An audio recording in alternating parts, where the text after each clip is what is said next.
চাওক, এই বিধায়কজনৰ যিজনী পত্নী সহধৰ্মিনী, এজনী মাইকী মানুহ, মই কথাটো এটা কথা বুজি নাপাওঁ।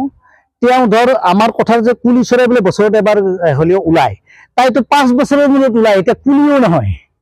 গতিকে তাইক কি নামাকৰণ কৰিম নাজানো। কেতিয়াবা বৰ্ষা বুলি ইলেকশ্যনৰ সময়ত এমাহ 2 মাহ আগত আহিব, আহি পেলাই আমাৰ সৰল সহজ তিৰোতাবিলাকৰ গাঁৱে গাঁৱে ঘূৰি পেলাই বৰ্ষা পিন্ধিব, কেতিয়াবা বাইক চলাব। এনেকুৱা ধৰণৰ মানে কামবিলাক তেওঁলোকে কৰে, যেন বজৰুৱা টাইপৰ বেপৰা টাইপৰ কামবিলাক কৰি পেলাই সৰ্বসাধাৰণ ৰাইজক ভুলাবলৈ চেষ্টা কৰে। কিন্তু মই সমষ্টিবাসী ৰাইজক এটা বস্তু অনুৰোধ দেখাইছোঁ, এই নুৰী খান বুলি কোৱাটো 5 বছৰৰ ভিতৰত নিৰ্বাচনৰ প্ৰাক্ষণৰ বাহিৰে আপোনালোকে দেখিছে নেকি বিগত 15টা বছৰত?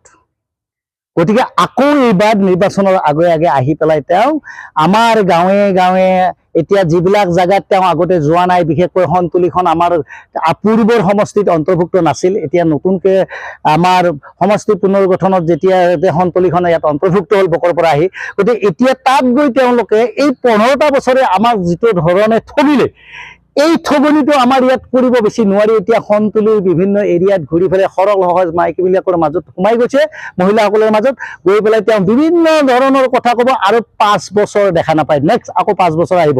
গতিকে মই বিশেষকৈ আমাৰ ইয়াত কংগ্ৰেছৰ যিবিলাক সন্মানীয় মানে সদস্য আছে বা নেতা আছে, তেখেতসকলকো এটা কথা কওঁ যে আপোনালোকে কেতিয়াও এই সমষ্টিটোত লোকেল কেণ্ডিডেট নাপায়। কাৰণ এই দুটা জোৰ, যিটো এই দুটা ৰেকিবুদ্দিন আৰু নুৰী খান নামৰ এই দুটা যেতিয়ালৈকে জীয়াই থাকে, আপোনালোকে সমষ্টিত কেতিয়াও টিকেট নাপায় লোকেল হিচাপে। আপোনাক যিমানে শিক্ষিত নহওক, যিমানে দক্ষ নহওক, কেতিয়াও নাপায়। গতিকে মই ভাবোঁ আমাৰ সৰল হয় মহিলাসকলে নুৰী খানৰ কথাত যাতে ভুল নাযায়। তেওঁ মানে কুলি চৰাই নহয়, বছৰত যে এবাৰ ওলায়, এই কুলি চৰাইও নহয়।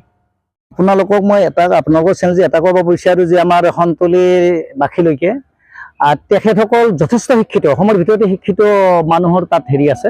গতিকে মই ভাবোঁ তেখেতসকলে নতুনকৈ যোৱাৰ কাৰণে হয়তো সি নানান ধৰণৰ মানে ভাও জুৰি তাৰ কথাবিলাকে বেপৰোৱা বজৰুৱা কথা, গতিকে সাধাৰণ জনতাক হয়তো তেওঁ ভুলাব চেষ্টা কৰিব পাৰে। কিন্তু মই এই ক্ষেত্ৰত সন্তুলিবাসী যিসকল মানে ভোটাৰ আছে তেখেতসকলক মই অনুৰোধ জনাইছোঁ যে এইজন নেতাৰ চৰিত্ৰ আৰু তাৰ যদি ব্যক্তিগত দিশবোৰ চাই, তেতিয়াহ'লে ই সমাজত মানে বিধায়ক হোৱাৰ উপযুক্ততা নাই। গতিকে মই ৰাইজক আহ্বান জনাওঁ যে আপোনালোকে নতুনকৈ পাইছে, আপোনালোকে ভাবিব ই বহুত কিবা কৰি দিব।